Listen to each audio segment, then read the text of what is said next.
always be like the pan, ribbon, flag around my, display pictures and all that sort of stuff. And, I'll always be having the pan, but unless someone queries or someone asks, then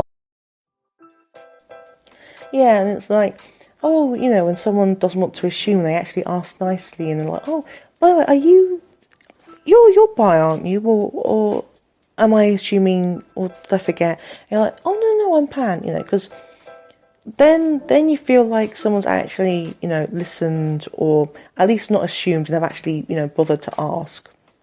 And I think that's really good. But to be honest, I don't really feel the need to have to teach again and just be like, oh, no, I'm pan and it means this. I'd rather, because that's the thing, right? You come out the first time, if someone doesn't get their head round it, and since all that time still hasn't really educated themselves or taught themselves or, talk to you about it or really bothered to listen to your perspective and, and for whatever reasons that they want, I'm just like, why do I have to teach you a second time?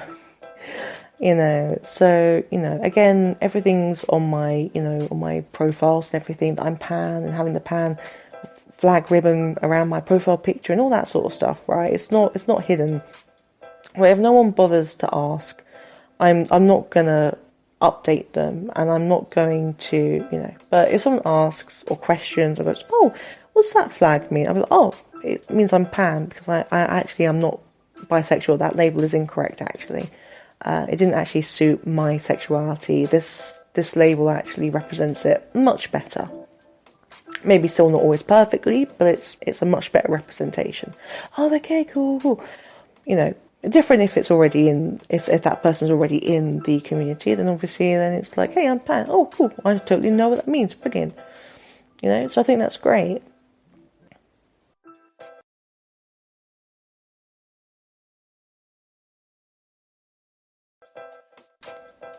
However, I do think it's a problem though, with, I think you have to excuse teenagers that come out of schooling.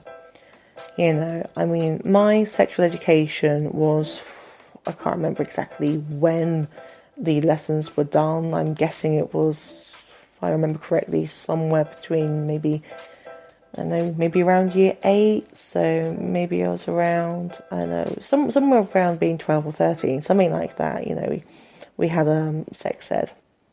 And it was actually very good. We also had people come over from family planning where we could ask questions, and we could ask questions. Our science teacher taught us sex ed, about the body and about, how reproduction works and blah blah blah. And there was also, never felt there was any shaming about, being, what happens if you accidentally got pregnant, or about just having sex in general. It was not so much a never have sex, or oh my god, you're going to get hepatitis and die, or something stupid like that, right? It was very good. My only wish, because I'm not in school anymore, so I don't know. I'd actually have to look it up, which I'll do actually after this podcast that I've made. But I don't know how much has changed and how much has been for the better. I know in the UK that was the education that I received years ago, which makes me feel old. But I could be very wrong about this, and if you're from America, then you can totally correct me. But as far as I know, it's a gym teacher that teaches you sex ed. I don't really understand why, with anatomy in itself, and reproduction, and cells, and viruses and all that sort of stuff. But I don't understand why a gym teacher is teaching that. But I know it's a gym teacher that teaches it, and again, like most media, unfortunately, it's always a stereotype that it's a gym teacher, like in Mean Girls. It's like, don't ever have sex, don't do it, don't have sex, and or you do this, you die. You do this, you die. Just don't do it. So is that still very much programmed into the curriculum? So that's something that I'd be very interested in to hear about. I'm also going to read it up on it as well. But if anyone hears this as well, I'd also just like to get your perspective. How was your sex education? What did you learn? How did you feel? Did you feel like you could ask any question and feel like no one was going to judge you or treat you badly, or I don't know. But my thing is, I think teenagers can be excused if the educational system doesn't do anything with, the genders that exist and the sexualities that exist. When a teenager goes, oh, what's bisexuality? And, maybe they don't quite understand it, because yes, it can also still be in the media. Oh, someone's come out as this and blah, blah, blah. But maybe they're uncomfortable to look it up. Maybe they don't feel that they can go to their family and talk about it, because it's always heterosexualness that's always being shown and always being, in the media or at home, and always being, always looked at positively. But then if you're at home, or maybe you're with friends, or maybe, you're at school or something, and something comes up that's about, something that's about being queer or being a different gender, then perhaps, the information isn't there. They don't know how to access it. They don't know who to ask. They don't know how they'll be treated for asking, whether it's about just being curious, or because they're being curious because they're soul searching. They're not sure if straight suits them. They don't know if being cis suits them, and they don't understand how they know that when everything about them around them is, cis and straight. Oh, I feel different. Why do I feel different? If there's no way to really know that can be very difficult. So yeah, I think the only time I would probably explain more and be more open about talking about it is probably to those that ask questions, and so maybe, be like, oh, what does this mean? I don't understand. Then I'd be like, oh, okay, well, it actually means I'm actually happy to, talk about this, blah, blah, blah. Offer them some resources. One in particular that I absolutely adore is amaze.org. I think that's a really good site, and actually, if I remember correctly, they actually offer ways to help bring more awareness of sexualities and genders into actual curriculums, and I think that is I can't speak, so needed, because without it, you're only looking at a very small, brain work. You're only looking at a very small area of the topic at hand. You're not looking at the bigger picture, and I just think, it's so important to know about it. To me, that is no different to having, when you're doing religion at secondary school. Everyone had to do religion, and I found that okay. I'm atheist, but I found that okay because our teacher never tried to preach a particular religion, and actually did teach us multiple religions. And that was good because, regardless of my own thoughts on religion and opinions and all that, I still would like to know about it so that, I'm educated, and when I ever meet someone who has that particular religion, I'm not as ignorant as I was before, and I can, appreciate their faith. And and the customs that they have, and and at least understand it, and not be like, oh, that's the same as that religion, because it's technically not. And I think that's important. I think, regardless of your own feelings on it, if it's not hurting you, then kind of like mind your business, let them be.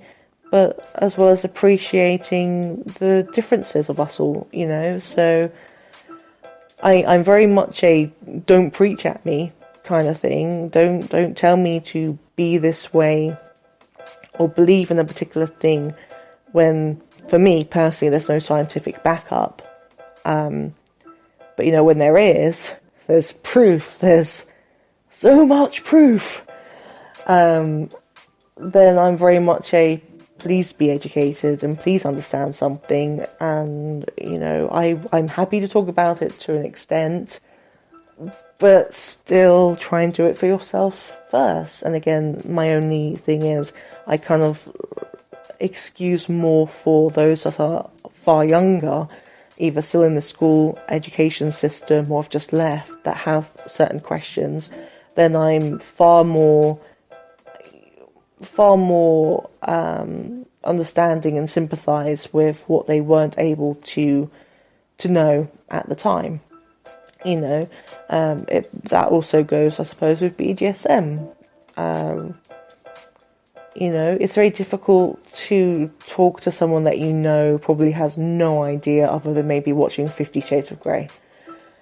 And, really, if they don't really want to understand it, then fine, and I'm not really going to bring it up with them. Most times I can't anyway, for reasons, again, as to why I can't really disclose who I am openly.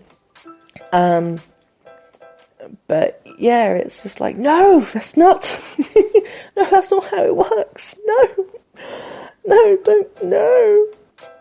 don't look at abuse and think that's BDSM, because it's not. Hair-pulling moments, so many hair-pulling moments. It's ridiculous, But 50 Shades and, all that sort of stuff is definitely for another podcast. This is more of a general feel of, where my sort of mind goes and things like that. So really, we're coming to the end of this podcast now, actually. I've kind of gone into a little bit of who I am and what I like, sort of thing. What have we done? We've talked about communications. Well, I think that's really important, especially if you're isolated. We've talked about, gender and sexuality a little bit. And we've also talked about a teeny bit of BDSM. I am a submissive. I would probably say that I'm also a bit of a masochist, but sometimes a very little sado in that side. But yeah, very strongly masochist. I definitely like brain work. What's the word? Flogging and definitely a bit of a rope bunny. Get some really beautiful ropes, and it's amazing. And that, but yeah, I really like the being a submissive. It's very important to me, really. Music stopped. It's really strange because I never talk about BDSM openly, ever. This is the first time that I've ever had the subject brought up, but I'm coming to the end now of how long I was planning to do a first episode, and it's been really fun. It feels really good. Stop saying that's a really bad habit to do. So yes, this is me signing off. I have been Miss Marble. I hope you've liked this podcast, and please let me know your comments, especially about like the US sex ed. I know that the stereotype is always a gym teacher talking about don't have sex and you'll die from every STI that you can ever think of, and all that sort of stuff. And so I'd be very curious to know if that's still very much a stereotype, or whether there is more truth in that than what regular stereotypes have, and whether it's getting better, and that sort of thing. So that is something that I would very much like to know your perspectives of as well. And yeah, I hope I've made one marble. I had to, sorry.